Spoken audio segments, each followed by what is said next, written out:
룻기 3장 6절부터 9절까지입니다. 자, 첫째로는 이제 보아스가 밭에서 잠을 자게 됩니다. 룻기 3장 6절 7절 그가 타작마당으로 내려가서 시어머니의 명령대로 다 하니라. 보아스가 먹고 마시고 마음이 즐거워 가서 곡식단 더미의 끝에 눕는지라. 룻이 가만히 가서 그의 발치 이불을 들고 거기 두었더라. 자, 이제 보아스가 타작마당에서 하루 일과를 마친 후에 기분 좋게 먹고 마시고 이제 저녁 식사를 한 거예요. 그리고 나서 곡식단 끝에서 잠을 자게 되었습니다. 자, 이때 이제 당시 이제 일꾼들은 추수할 때 그 밭에서 자는 경우도 있었어요. 왜냐면 이제 늦게까지 일하면 또 아침부터 와서 일을 해야 되니까 귀찮죠. 그러니까 곡식단 사이에서 이제 잠을 자는 거죠. 그런데 이제 보아스는 주인이니까 그럴 필요는 없죠. 그럴 필요가 없는데 보아스가 종한테 맡겨놓고 자기는 편하게 잠을 자고 그 다음날 오면 되거든요. 그런데 그렇게 하지 않고 이 볼이 타작하는 그 밭에서 잠을 잤다고 하는 것이죠. 이것은 이제 보아스가 성실해서 그럴 수 있어요. 성실해서 또 아침 일찍 종들한테만 맡겨놓는 것이 아니라 또 자기도 일하려고 그럴 수도 있고, 또 이제 이때 이제 추수가 많아요. 추수가 풍년이에요. 그래서 많이 거두니까 기분이 좋죠. 기분이 좋아서 일이 형통해서 이제 저녁 늦게까지 일하고 맛있게 먹고 이제 잠을 자는 것이죠. 그래서 이 보아스는 성실한 삶을 알 수 있는데, 일단 풍년이 되면 기분이 좋으면 사람이 좀 불편해도 참을 수 있죠. 기분이 나쁘면 불편한 걸 못 참는단 말이에요. 그런데 기분이 좋으면 잘 참을 수가 있어요. 그래서 지금 풍년이 돼서 그 정도 참을 수 있는 것이죠. 그래서 바라기는 여러분이 하는 일들이 다 형통하기를 바랍니다. 정말 여러분이 하는 일에 하나님의 축복이 넘쳐나기를 축원합니다. 잘 되면 사람이 기분이 좋으니까 다 넘어갈 수 있어요. 조금 어렵고 힘든 거 있어도 기분이 좋으면 괜찮아요. 근데 일이 꼬이고 하는 것마다 안 되고 그러면 기분이 나빠지죠. 마음이 불편해지면 누가 조금만 건드려도 화가 나고 그런 거죠. 그래서 평안해야 되는데 하나님이 주시는 은혜요. 자, 그래서 이렇게 평안하게 좀 불편해도 괜찮은 거예요. 너무 좋으니까. 근데 이제 또 영적으로 볼 때는 어떤 의미가 있냐면, 하나님께서 보아스와 룻을 이어주려고 하는 하나님의 섭리죠. 이때 또 풍년이 들었잖아요. 그리고 너무너무 풍년이 잘 돼서 룻에게 막 그냥 곡식 그 별을 갖다가 땅에 떨어뜨려 놓으라고 그러고 그 정도로 인심을 베풀 수 있게 된 거예요. 만약에 이 풍년이 아니라 흉년이라고 하면 그렇게 할 수가 없죠. 그렇게 하면 또 불평이 막 나올 것이고 그럴 텐데, 풍년이기 때문에 그거 다 할 수 있는 거거든요. 근데 이렇게 풍년을 이렇게 하시고 풍년을 주시고 또 이렇게 보아스가 잠을 자게 하시는 거, 이거 다 하나님의 섭리라는 거죠. 하나님이 보아스와 룻을 이어주려고 하는 하나님의 섭리인 거예요. 그래서 모든 만사를 주관하시는 분은 하나님입니다. 잠언 16장 9절에 사람이 자기의 길을 계획할지라도 그 걸음을 인도하시는 자는 여호와님이시다 그랬어요. 그러니까 하나님이 다 계획하신 거예요. 그리고 이렇게 형통하게 해주신 거죠. 그래서 여러분의 인생길이 형통하려고 하면 정말 하나님의 인도를 받아야 될 줄을 믿으시 바랍니다. 그래서 그냥 자기 마음대로 자기 계획대로 하려고 하지 말고 하나님의 은혜를 구하셔야 돼요. 하나님의 은혜를, 하나님이 인도하시는 길을 걸어갈 수 있도록 기도하셔야 됩니다. 우리가 기도하는 것은 자기의 소원을 이루기 위해서 기도하는 게 아니에요. 그 너무 수준 낮은 기도예요. 그런 식으로 가르쳐놔서 한국교회가 이상한 거예요. 우리 항상 하나님의 뜻을 찾아야 되는 것이지, 내가 이 소원이 있습니다, 작정 기도하면 된다, 금식 기도하면 된다, 그거는 잘못된 기도예요. 그래서 하나님의 뜻을 항상 찾아가는 것입니다. 자, 그래서 두 번째로 이제 룻이 보아스에게 당신이 기업물을 짭니다 하는 걸 가르쳐주는 내용이에요. 룻기 3장 7절부터 9절. 보아스가 먹고 마시고 마음이 즐거워 가서 곡식단 더미의 끝에 눕는지라. 룻이 가만히 가서 그의 발치 이불을 들고 거기 누웠더라. 밤중에 그가 놀라 몸을 돌이켜 본즉 한 여인이 자기 발치에 누워 있는지라. 이르되 내가 누구냐 하니 대답하되 나는 당신의 여종 룻이오니 당신의 옷자락을 펴 당신의 여종을 덮으소서. 이는 당신이 기업을 물을 자가 됨이니라 하니. 자, 이제 보아스가 잠든 것을 기다리고 있다가 룻이 이제 보아스가 잠을 자니까 시어머니가 명령한 대로 다 순종했다고 하는 것이죠. 그래서 보아스가 자고 있을 때 그 발치로 가서 이불을 들쳐두고 그 속으로 들어가서 누운 거예요. 그리고 이제 처음에는 보아스가 모르는 거죠. 잠이 들었으니까.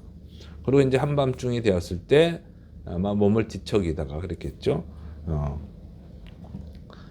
이렇게 몸을 이렇게 돌이켜 보는데 웬 여자가 누워 있는 거죠. 깜짝 놀라가지고 누구냐고 이렇게 물어보니까 나는 당신의 여종 룻입니다. 그러면서 당신은 그 기업 물을 자가 되니까 당신의 옷으로 나를 덮으소서 이렇게 얘기를 합니다. 그러니까 이것은 이제 쉽게 말해서 청혼하는 거죠. 그렇게 청혼하는 거예요. 의미로 하면. 그래서 이 어머니, 시어머니 그 나오미에게 순종을 한 건데 이런 순종은 사실은 정말 힘든 순종이죠. 참 여자로서 그렇게 하기 어렵죠. 보통은 이제 청혼은 누가 하는 거예요? 지금 뭐 여자가 청혼하기도 하지만 전통적으로 이제 남자가 청혼하죠. 그러니까 이 당시는 뭐 더더욱 그렇죠. 그래서 남자가 청혼하는 것입니다. 그리고 이게 그 청혼하는 건데 여자가 한 거지 지금 룻이. 그리고 이 룻이 대략 나이가 굉장히 젊은 나이거든요. 어렵죠 이게. 왜냐면 보아스가 이 룻을 딸이라고 그러잖아요. 내 딸아 이렇게 표현도 하잖아요. 그래서 이렇게 보면은 요 당시 결혼할 수 있는 나이가 보통 그래요. 10살에서 10살부터 결혼해요. 여자면 10살부터 할 수 있어요. 보통 10살, 10살에서 15살 이렇게 조기에 결혼하는 시대예요. 12살 뭐 이렇게. 우리가 이제 알고 있는 성모 마리아도 대략 30 그래요. 학설은 12세, 13세 이렇게 봅니다. 어쨌든 굉장히 그 시대는 어린 나이에 결혼했어요. 남자도 뭐 한 15세면 결혼하죠. 그리고 이게 이제 그 문화예요, 문화가. 그래서 지금도 이슬람교를 믿는 나라, 또 신두교를 믿는 나라는요, 10살에도 결혼해요. 근데 결혼하는 게 아니라 이제 팔려가는 거예요, 팔려가는 거. 가난한 부모가 자식들 많이 낳아놓고 키울 수가 없죠. 그래서 딸을 파는 거예요. 그래서 뭐 70대 남자에게 팔기도 하고 그럽니다. 지금 뭐 얼마 전에 뉴스에 나오기도 한 거예요. 자, 그러니까 이제 이렇게 보면은 룻이라고 하는 사람은 뭐 12살, 13살, 뭐 한 15살에 결혼했을 거야 아마. 그 사이에. 15살에 결혼했다고 하더라도 나오미가 모압에서 10년을 지냈거든요. 근데 남편이 죽고 나서 결혼을 시킨 거예요. 그러니까 대략 뭐 한 5년, 길어야 7년 이 정도 되겠죠. 그러니까 15살에 룻이 결혼했다면 몇 살이겠어요? 뭐 20살이나 22살, 아무리 많아봐야 25살 이 정도 되겠죠. 굉장히 어린 나이잖아요. 그런데 보아스는 이제 자신의 일꾼들, 남자 일꾼, 여자 일꾼들을 소년, 소녀 이렇게 표현을 하고 이 룻에게 내 딸아 이렇게 표현을 하는 거 보면 이제 자리를 잡은 안정된 사람이죠. 이 사람은 젊을 때 열심히 일해서 부자가 된 거예요. 땅을 사고 결혼을 하고 자식을 낳고 아주 안정된 생활을 누리고 있는 부자, 좀 나이 많은 부자가 되는 것입니다. 그래서 아마 자기 아버지 뻘이나 그 이상이 됐을 거예요. 그런데 이거를 얘기를 하는 거예요. 자기가 청혼을 한다.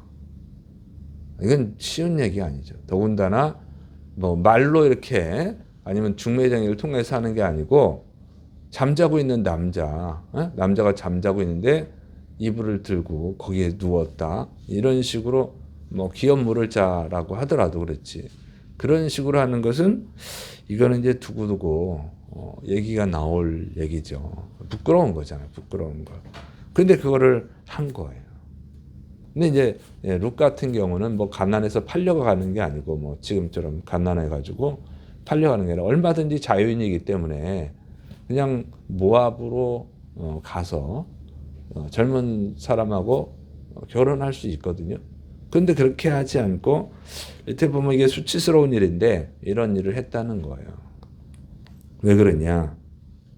그것은 롯이 표면적인 이유는 기업을 이어가게 하기 위해서 자신의 죽은 남편의 대를 이어가서 후손을 이어주기 위해서 하는 거죠.